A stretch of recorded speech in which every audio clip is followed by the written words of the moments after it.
Hey, everybody. Welcome to week 173. And thank you to Jack and his colleague for covering for Adam because he had a big birthday last week. And I had a big anniversary that we've been celebrating for 2 months. But now that it's August the 31st, we're going to stop celebrating our 40th wedding anniversary. So you guys know what the drill is. Hit us up in the Q&A with questions. Chat us up in the chat. You can harass us there too. And guess what? Yes, we're talking about what are the things that the millennials want. And it's more than lollipops. So Jack has been loaded for bear with all kinds of graphics and stats and his Cliff Clavenness. And I hope you even have a Starbucks gift card to make it interesting for somebody out there. So before we go to Jack and all his stats and all that kind of stuff, Adam is at Destination Wealth, it looks like. And that's good. You're at our office up there at the Blake. Anything that you want to rant and roll on now that you're a decade older? Yeah. Thank you, Gary. I am now officially 10 years older than you've been married, so that says something. you got at the same time, I know your age. You did get married very young. So I did. Yeah, so that's saying a lot. No, I'm actually, it's funny. I would say so. My rant is that I actually have nothing to rant on, and that is because I I listened to I've read a couple of the Jesse Itzler books. If you guys follow Jesse Itzler, it's pretty awesome. But um, I got shown a clip from a speech that he did where he talked about kind of the concept of habit stacking, and the thing was, hey, if you change one habit once a quarter and then you stack those on in 20 years, think about how many good habits you got now. And Wow. so one of the habits that I chose to implement was going on a news diet. So that's a long way of saying that since I don't know what's going on, I've got nothing to rant about. Oh, isn't that a wonderful feeling? I haven't really watched the news in about a month, and it's funny because like the couple times that I'm like, I'll just check in, it's like a freaking novella soap opera. Nothing's changed. Yeah, that's right. It's the same. The characters are still the same. Yeah, same story. Still bitching about the same stuff. Nothing new. The only thing new was a hurricane. Watch that. That's about it. Yeah. Unfortunately, it missed us. Whew. Yeah. Have you heard? Did it impact our Myrtle Beach office? I have not checked in with them yet to find out. That bad boss. I should do that. I'll do that right now while you guys are talking. Okay, good. Well, good. And a belated happy birthday. I think you're doing great. And man. All right. So Jack, you got some stuff there, man. So we are talking, just to remind everybody in case they didn't see it, we're talking about hiring trends and the fact that no, lollipops won't cut it.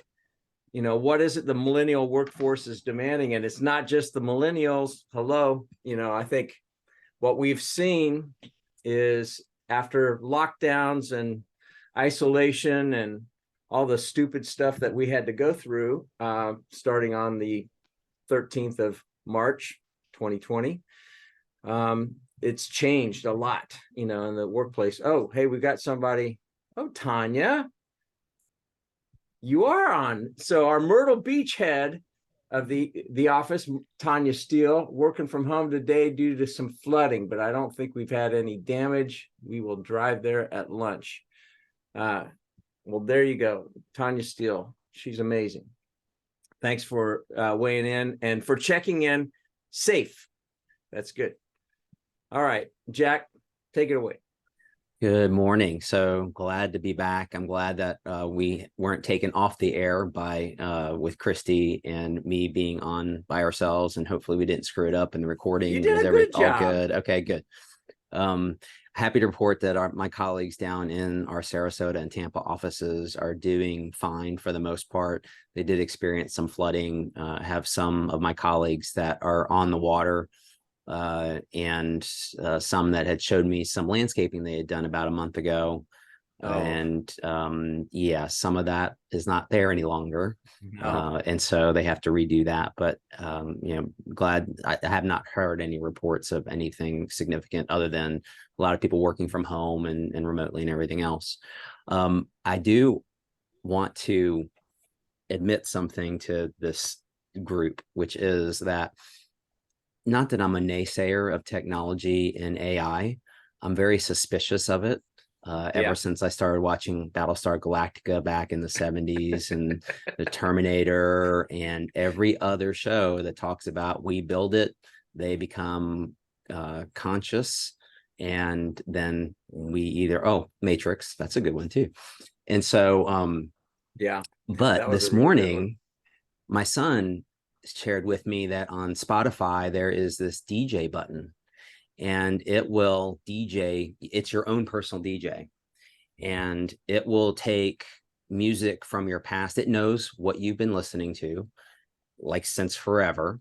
And then this DJ, very radio voice comes on and will say things like, he won't say my name. He's like, well, hey, we're going to take it back for you back to the 80s and see that you've been listening to some Def Leppard.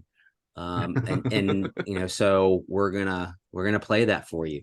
And it's not as if, and we see that you've been listening to Def Leppard, and we're gonna play that for you. I mean, it's so smooth, right? And it's just picking stuff from, and it changes. Like it knows, okay, I'm listening to some music that my son listens to, some Friday Night Lights music, getting me going in the morning, and then it goes to like 80s music.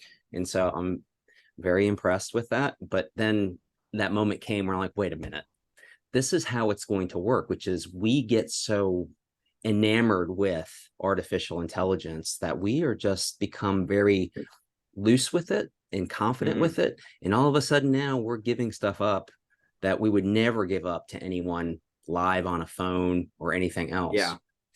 I am also a little suspicious, maybe borderline paranoid, that, okay, all of our devices are always listening to us, which we know is true. And I don't trust that I think it's a little orange dot that's on your iPhone that says the microphone is activated. So it does that when it's activated, but every once in a while I'll glance and see if it's little dots on. So anyway, again, I'm warming up to it. Two things about that. First of all, yes. So Derek says, does this mean Skynet has actuated? Yes, I think so.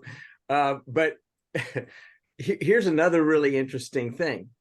Well, two things. One, I've got a friend in Australia, and they were talking about how parrots and cockatoos have been a real problem with ordering stuff off of Amazon due to Alexa.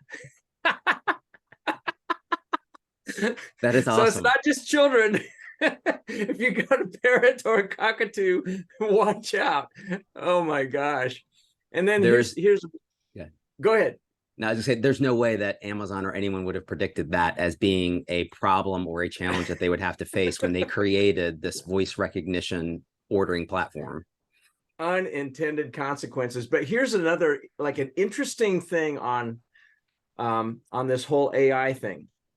So I am launching my book on imposter syndrome in October. I finished it a year ago because so many CEOs deal with it. And so my publisher, who I got recommended from Joe Foster, the founder of Reebok, she's been amazing.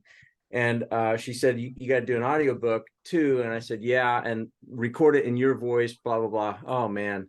Well, I found this thing called Podcastle. And I said, hey, I don't know about this, but it's like $295 for an annual subscription. And, if you want to read a 150-page book by yourself, and it has to be word for word by, exactly as the manuscript, I'm like, oh boy, this could take a while. You can feed in all of the final draft, the final copy that's going into the book. you can record your voice and it will take your voice and through AI. And I said, have you heard about this? And she said, yeah, with one of her books, she tried it, but this was maybe a year ago. She said, it keeps getting so much better. But she said, it always kind of sounded like Alicia the Downer, like it would always kind of end on a down note. And she's a very, positive and just infectious person. And I said, oh yeah, that wouldn't be good. But she said, think about that, Gary. If that actually continues to get better, think of the studios that are no longer going to be needed, because that's a 3-day recording session at over $1,000 a day typically. So I just thought that was a very interesting thing that I hadn't even thought of, because we think of text to voice as bop, bop, bop, bop, bop, bop, bop, really clunky. But evidently it's getting better, so we'll see.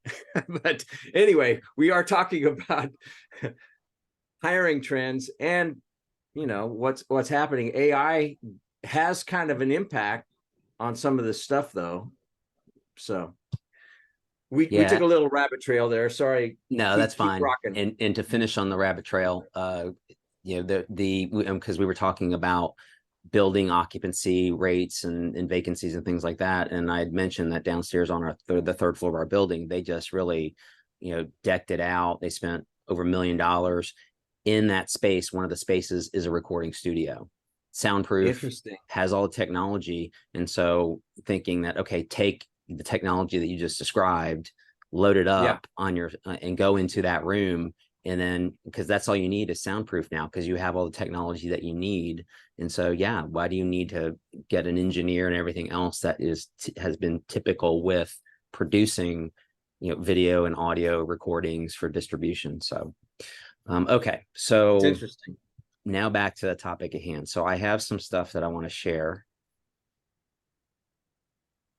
Let's see. Okay. Because, I like my statistics. So you're good at that. Yeah. So let's see. First, I did just a little bit of research to see kind of what's going on in the job market. So pulled up some stuff from various places. So as you can see on this chart, the CNBC, as far as net changes by specific industry, kind of the pluses and minuses. And again, that's July, so it's getting kind of dated. Let's see. I can't get to. All right. I think that was the only, So, and then job streaks, as far as for the past several months, to show, okay, well, what I didn't realize or appreciate was, the number has been positive. It isn't as if, okay, we talk about job losses and unemployment and everything else, but here it is. And what they're showing is the trend is going downwards as far as the number of jobs being added. So it's becoming saturated. And I think that would coincide with kind of the unemployment rate. And because, these are all additions, so it's accretive and cumulative effect. Okay. And then I wanted to show, if I can get to it. Okay. This is some interesting data. So job openings. And what you can see, what I like about this graph is it's showing small business, medium enterprise, and all companies combined. So it's showing that, okay, the big boys and girls, they're going to have some higher numbers, but you can kind of see where the trends are. And if we're looking at small business, you're seeing, it's essentially flat for the most part. And then there were some other candidates per hire.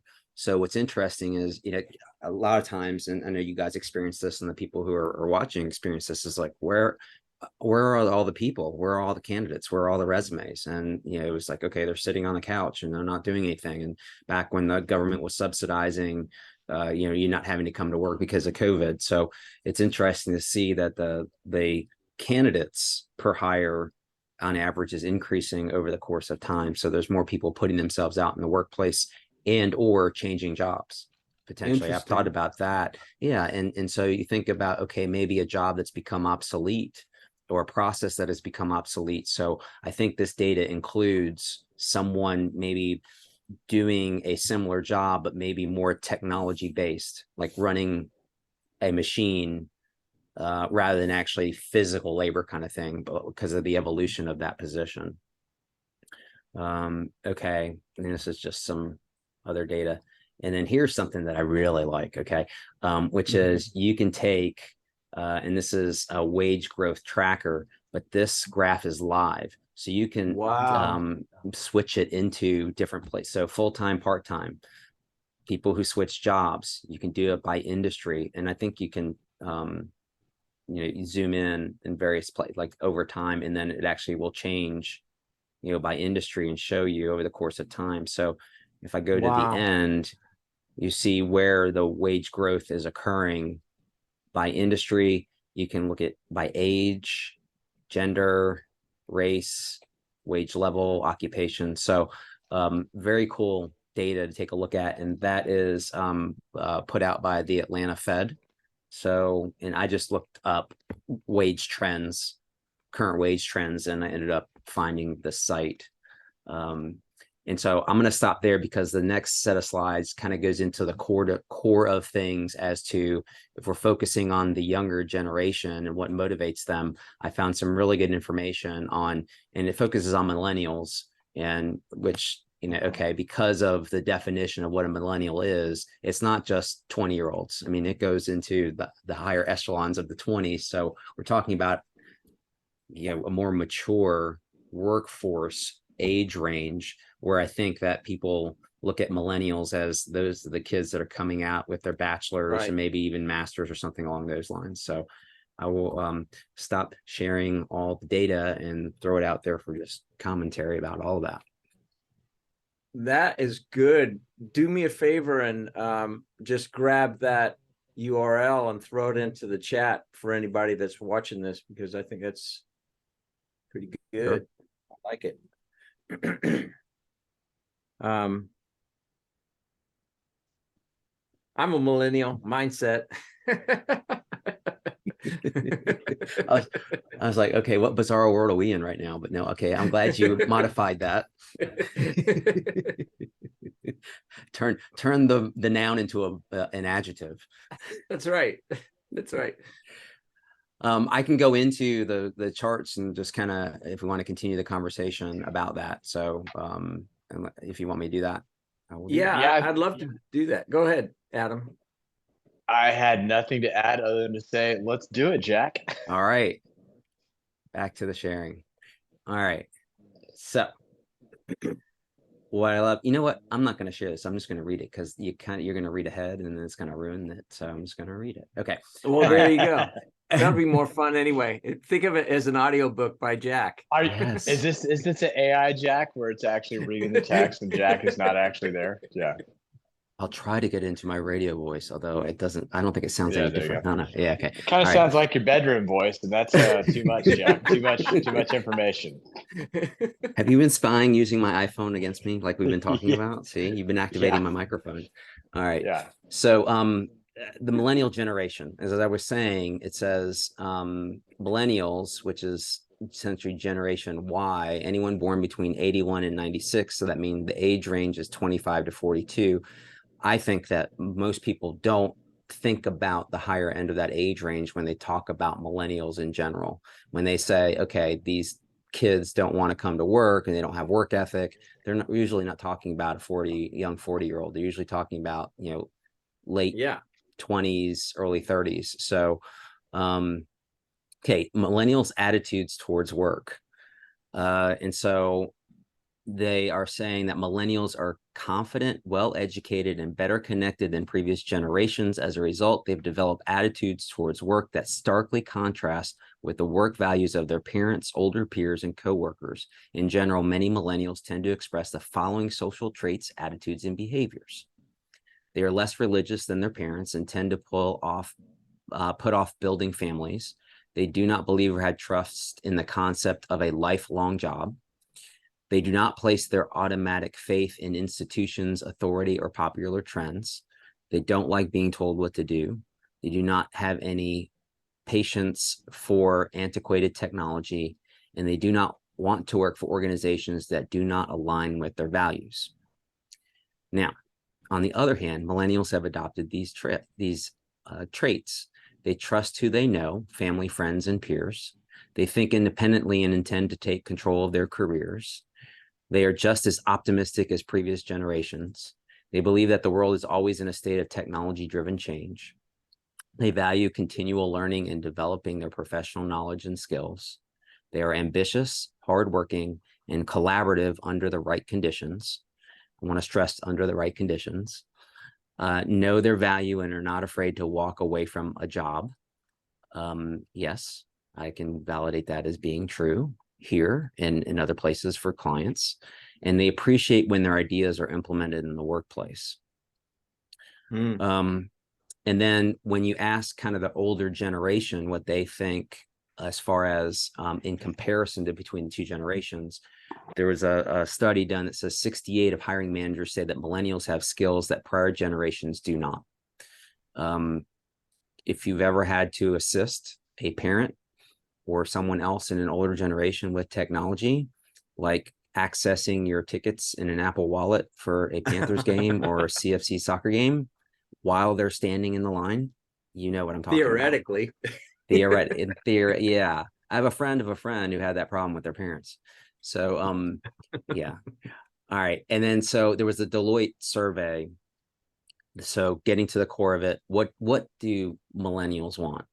And kind of, what do any of us want kind of now if we're adapting to, as you said, the millennial mindset, right? Or the young mindset. Yeah. Work-life balance, learning and development of opportunities, improve mental health and wellness benefits. I think that's important.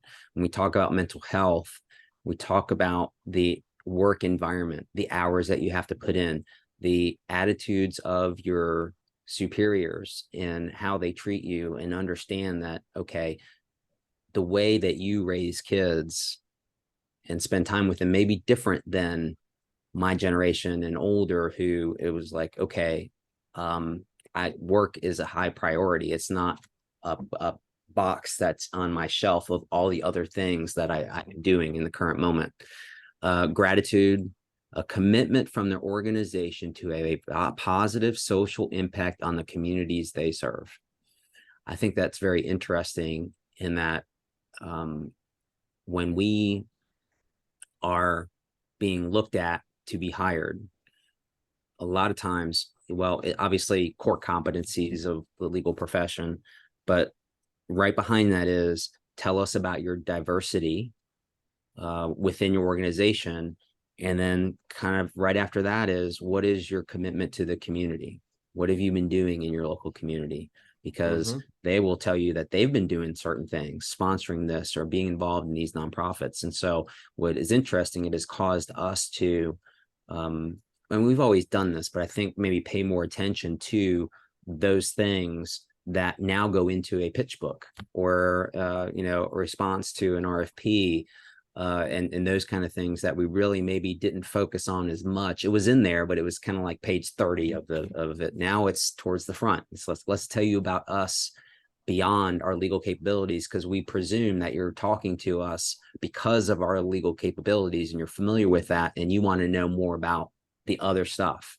So, and then we can kind of talk about compensation directly, but I want to take a pause there and get your thoughts on the non-monetary things that you guys have been hearing that are going to draw young and old to a business, essentially, and what's going on in the marketplace.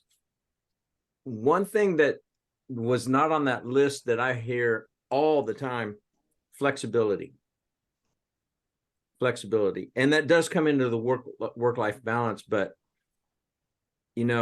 we were flexible before we went into COVID with, remote working, but we wanted people to be in more often than not. But hey, you're an adult, you know what? We're going to treat you like an adult, hit your projects and all that kind of stuff. And that's fine. Well, it's become even more so, but that flexibility. And now you've got people and that are my age that are like, if you're going to make me go back in 5 days a week, I'll find something else. it's just interesting, you know. So I think flexibility would be the one thing that I would add. That was a very good list though that you gave. I mean, I got some good notes here from this. What's the Yeah, I gallery think say? Go ahead. the so from that list, Jack, I think that and you know, you kind of, for the people that are listening, you kind of go back, you know, why are we talking about this again? Um, so I don't know about Jack, but BGW paid a lot in recruiting fees last year, to replace people that have, and we historically have had a pretty low attrition rate, but we paid a lot in recruiting fees, you know, both to find people that we really, really needed to do new work, and then also to replace some people that chose to move on to other organizations. And that was not like, nobody starts their year budgeting. You know what I want to do? I want to spend $300,000 in recruiting fees. That sounds like something I'd really like to do this year. Which was our, you know, about our real number, you know, at BGW. So it was real dollars that we were not looking to spend, you know, at the beginning of the year. And, you know, you combine that with, you know, all the data out there around what does it cost to actually train a new person when someone leaves. And, you know, it's a lot, you know, it's at least, you know, 1 year's salary, you know, if not, that's on the low end. You know, some people would say it's kind of three to five times, you know, that number, you know, when you think about like, okay, now I'm going to have to spend some of my time. There's a lot of opportunity cost, you know, train this person, you know, maybe in our world, you know, maybe a client leaves because of it, you know, because they're tired of, you know, having somebody new work on their stuff. So it's, you know, it's an important topic to crack the code around. Well, what's going to keep people retained? You know, at the same time, you're like, well, look, it can't all be rainbows and unicorns. You know, like somebody actually has to do some work around here, you know, at some point, don't they? Like it, you know, I know Jack, I know Jack never watched Ally McBeal, but that always looked like a fun place to work. I wondered if they actually did any real work around there. You know, same thing on, you know, Melrose Place. Like, I don't think that advertising firm never did any advertising. So they just did a lot of drama and gossiping, but you know, so you gotta, you know, you have to find that right balance. And what I heard out of that, so Gary, I found my rant. Thank you. What I what I heard out of that was something that, you know, I think has just been an evolving trend over time. And that's basically, you know, and Jack's going to talk about money in a second. But at the end of the day, purpose has become, even every generation, purpose has become more and more and more important. And if your purpose aligns, you will have loyalty. If your purpose does not align, you will not have loyalty. And if you think about that, it's like, you know, every generation always said, oh, this new generation, they just don't work as hard. It's like, no, they just won't work as hard for you. You know, Yeah. and so back, you know, you look at, you know, the 40s and 50s people, it's like they would work really hard for an absolute jerk. You know, you evolve that, and maybe somebody works kind of hard for a jerk, but switches jobs a couple times. You know, you move into my generation, and you know, my shelf life for working with jerks would be probably more like on the 5 year to 7 year time frame. You know, now it's like months. You know, but it does come down to, you know, is the boss a jerk or not? You know, in a lot of respects, and because that's the person who's really going to be driving a lot of your purpose. So it really did, you know, it really does come down to, if you want to do a good job at accomplishing this, from all the research that I've found and the kind of the limited experiments that we've done at BGW, to try to mess with our own petri dish in this um, world, is that, you know, the day of, why do I need to do that again? Because I freaking told you so, and it's part of your job. No, no, no. Yeah, no, no, no, no, no. You know, explain. You gotta take the time to explain the why we do the stuff that we want to do. And when the person says, well, that way is kind of dumb. Have you ever thought about it doing a different way? That's not your place, son. Is also not a good response. Good response is, hey, that's a pretty good idea. Let me think about that a little bit. What made you think about that?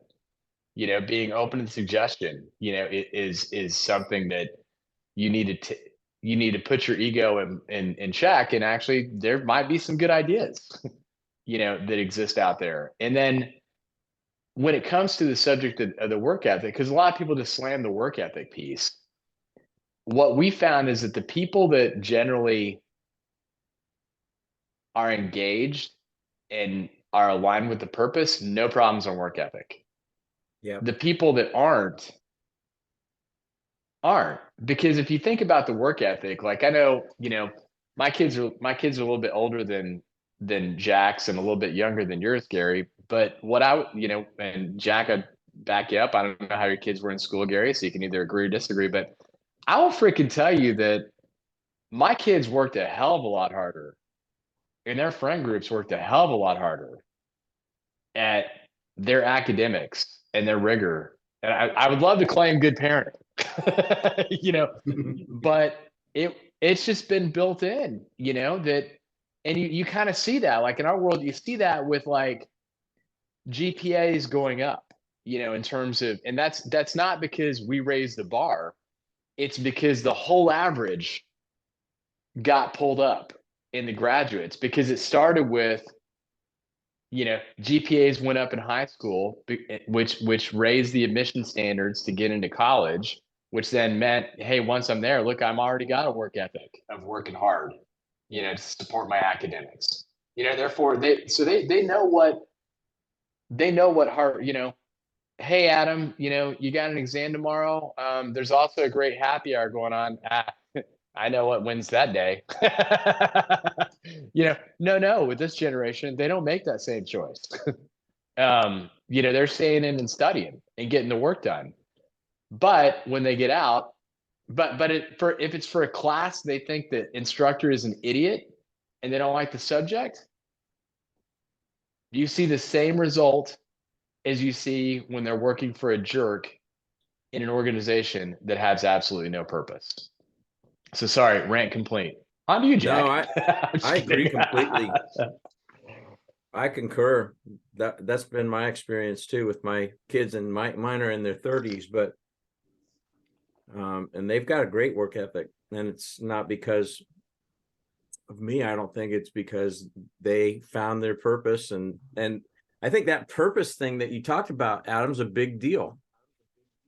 And if we as leaders aren't clear on what our own purpose is, I mean, the Simon Sinek start with why, and our organizations aren't clear on that, or we've just done a morning before we went out on the golf course and we slammed some stuff together. Yeah, that sounds great. No, it's got to be real.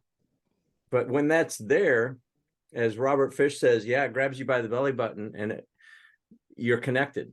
And that's another thing that I've heard, like we only lost 2 people to competing firms in the last year, like ever. I think ever that have ever gone. And both of them wanted to come back, and we took one of them. And we're really glad that he's back. And on his first day, on the second, he said, last first day. That's what he said to our head of HR. He was so happy to be back. We're super happy to have him back. We hated having him leave, but we're really happy to have him back. But mentoring is part of that thing too. Like those guys, they, and it's not this fake mentoring, like, oh, hey, you're my buddy or whatever, like, but let it naturally happen. And as us, those of us who are a little older, we have to pay attention to that. When somebody's knocking on our door, yeah, we're all spread thin, but at some point somebody invested in us, and I think we need to take that pretty seriously to be able to invest in somebody else. Because quite frankly, if like with us at BGW, those guys are going to be the ones paying our retirement, so because we don't have any intention of selling. Yeah, no, and frankly, to that point, like if you look at our business specifically, while they may button it up with all sorts of pictures, or all sorts of, oh, all this reason, like there's a reason that CPA firms have started selling to outside private equity. And the reason is because they have not created, like if you just look at it, it's like it seems pretty obvious to me. They haven't created any sort of purpose. Therefore, the younger generation isn't as engaged or motivated to fund a bunch of jerks' retirements. Therefore, the whole concept of CPA firm passing down from one generation to the next, it's getting thrown out the window right today, all over the place. So like Ernst and Young, my former employer, they pulled it up, called it off the last second. They were about to try to go public. you know, Unheard of. Years past. It's because the old people see that, oh, wait a second, I'm the last man holding the bag. I need to get paid somehow. Versus saying, hey, let me double down on making this a place where people actually want to stick around. Mm-hmm. Because that would require me to do some effort, make some change, and I don't want to do that. Sorry. Exactly. Soapbox done. That requires work. Yeah. There's not a do it for you button. So getting to the I guess the compensation aspects of this discussion. So some information in another article that I found in talking about compensation, the comment is many millennials work side hustles on top of their full-time jobs because of high inflation combined with stagnant wages, and they are searching for the add-on things or the next best thing. To your comment about someone leaving and coming back, we've experienced that as well, which I think also goes into something else that you said, which is about personal development.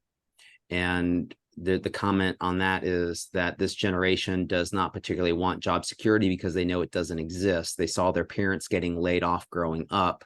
65% of millennials said personal development was the most influential factor in their current job.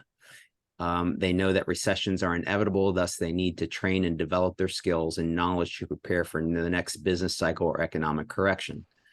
And I think that an intended result of good mentoring is to have the personal development, but also have that person stay with the company so that they're not out there looking for it. They do realize that, okay, this is great and there isn't greener grass elsewhere. And then also those individuals that you train become your ambassadors, become the mentees, become the mentors.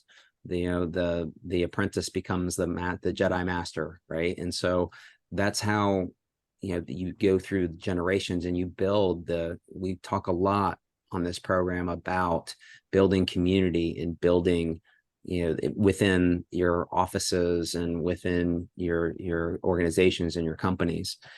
Specifically on compensation, the non-monetary compensation, we talked about a little bit, wellness benefits. There's a comment here. Recent studies conducted by the American Psychology Association have found that millennials are more stressed than previous generations. Employers prioritizing their employees' mental health will be more likely to retain this generation. Have clients that are building wellness rooms and providing wellness benefits that are paying for the entry fees for 5Ks. And things like that. And actually it's kind of serves double duty. If you pay for that and get people to go, and then you put them in a t-shirt that has your logo on it, I call that subliminally overt. It's in front of their eyes. You're burning into their retinas, especially if they're running behind you or running in front of you and you're running behind them, and it's like in your face the entire 3.2 miles. And so there's a benefit of that. But another thing that is mentioned here is recognition. And so you have the compensation, you have the mentoring, you have the environment. It's easy for us as employers and managers as mentors to feel like the recognition is there simply because there wasn't any complaining or negative feedback or constructive criticism. So the comment here is that millennials frequently need recognition and feedback. For example, and they gave an example that there was a perception within this company, and they talked about the quiet quitting, a perception by this age group that their organizations did not value them. However, this does not mean they require hourly or daily gratitude and reassurance. Moreover, it is essential to talk openly with your employees about their progress. And this says weekly progress, but I think just overall progress. It's a lot of companies, clients, we do have an annual assessment. It's usually around the time where there's compensation adjustments, most cases up. And that's when you go through and say, okay, here's the good and the bad. And I've encouraged the people around me, my partners, when we're assessing associates, to not just use that opportunity to express themselves as far as their satisfaction and gratitude for their assistance, but also to, for constructive criticism, but also to participate, not just when we get those surveys, check the box and say, very good, very good, very good, but to provide some meaningful commentary that will help assess and guide those young individuals into partnership and have and develop the qualities that we would want in a partner, because as we do, as BGW does, at that level, it is, you get a file and you turn it over to that professional. An employment law issue, whatever it may be, a sophisticated tax issue, it's like, okay, handle it and let me know how it goes in a lot of cases. And so, but that involves not just having the skill set, being able to deal with the client, being a credit manager to make sure that we're not doing a lot of work and not getting paid for those things. So it's those kind of things that I think are very important, that on the non-monetary side. And this article that I found just reiterates that it's important to tell people that they're doing well, and tell them often, and not just assume that because you're not complaining about them or their work or pulling them into your office, or something bad happens, that is an indication that you're all right with everything that they're doing. So yeah, and if you think about it, Jack, based on the, a lot of people hear that, again, that are our demographic, they're like, seriously, there we go again, everybody wants a freaking medal, or everybody wants, that's actually not, that's not the context. The context is that if you roll back to what you said earlier, it's that they want to know that they're constantly improving on their skill sets and advancing, which is that's great. That's actually, don't you want an employee that that is doing that? Is always interested in hey man, how do I get to the next level? How do I get to the next level? What I do? Well, the only way to do that is to give them feedback. And once a year is not fast enough, to do that. So the whole, hey man, if I didn't yell at you, it means you're doing a good job. That's actually not gonna work. It's not that to your point, I echo that 1000%. It's not necessarily that they're looking for, Jack, please give me a hug and give me a trophy. It's that they want to know that they're on track. And you not ever tell them they have no feedback mechanism but you to know that they're on track. And once a year is not enough for that feedback loop, given that what they really want is to continue to grow and develop, which is in line with you. That's exactly what you want, as the employer. So suck it up. And it's interesting, the psychology of that too is it doesn't have to be expensive. So it could be having that younger person on the post-closing call where everybody's, hey, great, and this is congratulations kind of thing, or even on an email and mentioning that, thank you to, the others on thank you for your appreciation, but I also want to thank the others on my team for doing an awesome job. It could be taking them to the post-closing dinner, which Doesn't happen as often as it used to, because I think a lot of it is just remote and you have people in other places, and it's like, okay, well, I'd rather go have a meal with my family than with my attorneys, which is fine. I don't take that personally. And so, but it's you be assertive and overt about it. But yeah, I agree. We're not proposing give everybody a medal for that. It could be going out to lunch and having a debrief as to, okay, great job. And I'm not saying that you can't give them constructive criticism, but the leadoff should be here's the things that went well, that you did well. Here are some other things that maybe we should do differently on the next one. Now, that is not to say there are not times where you pull someone into your office and say, okay, kind of have a WTF moment, like, what were you thinking in that moment, kind of thing. It doesn't happen often, but we're human. We make mistakes.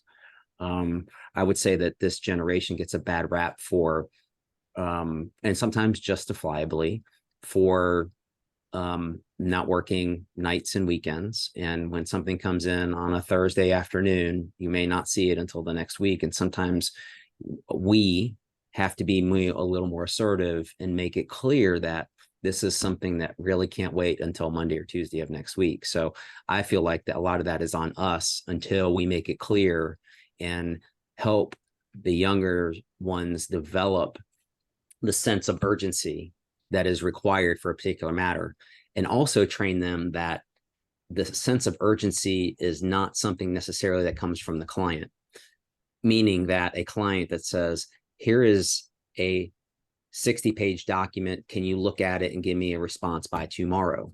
Well, maybe that's unreasonable. There's some cases that it will be reasonable, meaning that you just got to get it done because of what the circumstances are. So all those things. So I'm basically suggesting that we need to take responsibility for and make efforts to get this generation, and I'm not generation bashing, but I think that if our expectation is that this generation does things that how our generation did it and older, then we need to make that happen, or we need to adjust. And I think you need to do both. If someone can work at home 2 days a week and they're getting it done, they're putting hours in, they're collecting money from clients and everything is fine. Okay, from one respect, that's fine. But understand from another respect, you're not getting 2 days of the interpersonal relationship, the mentoring and everything else that goes on when all of us were in the office 5 days a week. So again, maybe that's my rant for the day. Is it's on us. Some of it's on us. We can't just say it's them. That's the way they are, and let's deal with it. We have to help guide a redirection of that ship if that's where we need to be in our respective organizations. I agree. Something we've talked about this before, but I'm going to reiterate it because it's been a game changer for us. And it's not like, the magic bullet, but man, it has been an important thing. And it's called Standout 2.0. ADP bought it. The guy that was part of the Strengths Finder. So Marcus Buckingham and Clifton started that. Then Marcus Buckingham went out on his own after they made their bazillions, and he did a simplified version on Standout 2.0. And it's not just an assessment, but it's a communication tool, and it's unbelievable. And we were fortunate to have implemented it in January of 2020.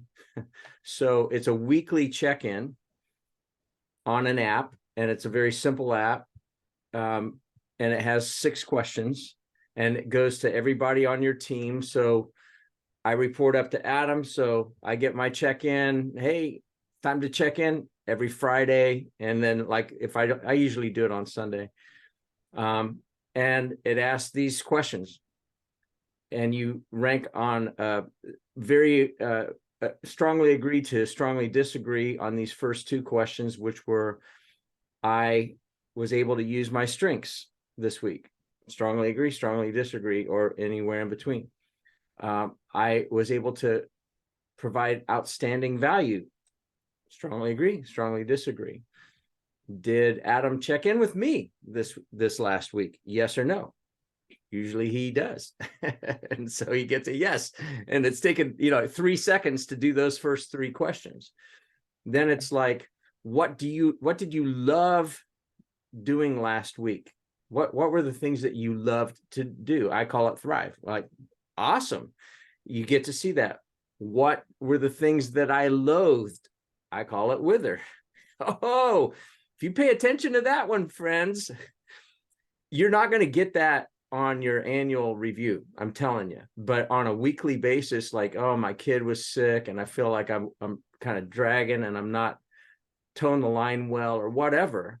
Those are really interesting comments. And then here are my priorities for the week. And you just fill them out and you can transfer them to the next week because you didn't finish it, or client didn't come through or whatever, or I checked it off, boom, done. And so these are my priorities for the next week. And then do I need anything from Adam? Hey, an A, or yeah, hey Adam, I really need you for this one thing.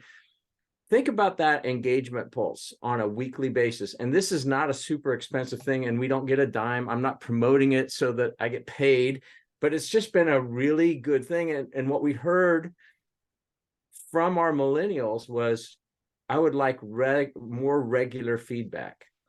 Well, guess what? This helps us guides us through how to do that in a very simple and an elegant application that's on our phones. So anyway, if you've got anything like that, and if you don't have anything like that, or you're interested, you don't have to be an ADP client. We aren't. So, like I said, it probably costs us a few $1,000, 3,000 or so a year for 70 or 80 people, however many we have right now. So, anyway, just another one of those things that both Adam and Jack have talked about, like, hey, you got to put in the work, what's the priority? Because if not, the lollipop, which I just ate, isn't going to cut it. So, Kurt, thanks so much for being on with us. You have a great long weekend too. By the way, it is Labor Day weekend. Summer is officially going away. I hate that. I love summer. Anything else from the gallery other than Kirk having to leave a little early? This has been good. Go ahead. I was gonna say, we didn't hit on it too much in terms of where money, fits in the picture. That might have been something coming up, but in the interest of, hey, we're bumping up against the time. Hit it. They definitely won't tolerate being not paid fair market value. And you also can't bribe your way into getting them to go with a purpose they don't believe in. So like you could implement, like, in other words, we're going to pay generously, give a bonus. Like, at best with these guys, that might buy you a year, because they'll just find a person that's willing to replicate it. The chances are they might have a better purpose than you have. So you really, you really do have to be gauging, you need to be paying fairly, but you also need to be gauging what is their buy-in with your purpose and focusing on that, because otherwise the money, while it has moved up, in the chain in terms of a motivating force. I think that motivation has been driven primarily around some of the stuff that Jack talked about, which is, well, if I'm not getting any of this stuff anyway, then I might as well get paid a lot, to put up with it, on a temporary basis until I find something that may give me what I actually want for the same price. Yeah. I'm going to show one more thing, and back to that wage tracker, because what was interesting is that I didn't realize that this was as interactive, but you can actually like show the quartiles. And so assuming that first quarter, going from high wage earners to down to the lower one, you see, well, overall, an increase. So, we're talking about over the past year or so where, okay, wages increase because you have to pay more to get people to come, and people are vying for jobs and seeing where they get paid the most. But then when you start breaking it down, you see that, okay, it spiked really up and it's coming back down. Second quartile, kind of the same.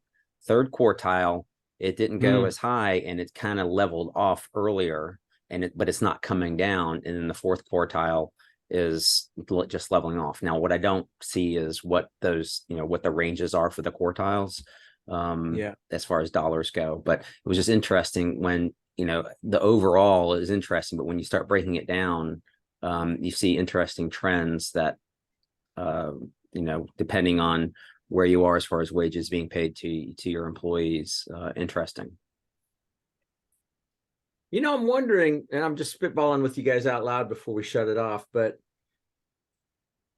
something that could tail into this would be alternative workforce. Like, what do you do if you can't find the people? What do you do? I mean, we've had to get pretty creative, and we've had just another series of conversations about actually having a staff that's our employees in Guatemala. Well, interesting. Why? Because we've got a client that's in Guatemala and they got 45 employees, and the CEO moved from Charlotte to Guatemala because they have people that are hardworking. They have a great work ethic. They have great attitudes. They have high skills, and they have people that want to work. And by the way, they're less expensive. We're not just driving for cheap. You can find cheap in a lot of places, but it might be interesting to talk about some of that, options for growing your workforce, because with the advent of AI, with the advent of offshoring and nearshoring, you can't do that clearly if you're building a building or whatever, but there's some things that it might be worth doing. What do you guys think? Sure. Yeah, I think that, and just talking about, how to incorporate, wage increases into pricing decisions as well, I think would be a good one. Okay. I agree. Yeah. All right, cool. Well, this was fun. It was really fun to be back with you guys. Not that I hated being on a beach, but you can only sit on a beach so and so long. I read 3 books in that period of time. So there you go. Anyway, hey, thanks so much for everybody for joining us. It's a good weekend. Thank you, Jack, again, you and Christine, for taking care of business for us last week. So next week, week 174. Have a great weekend and a long weekend, everybody. Thank you. See you guys. All right, bye. Bye.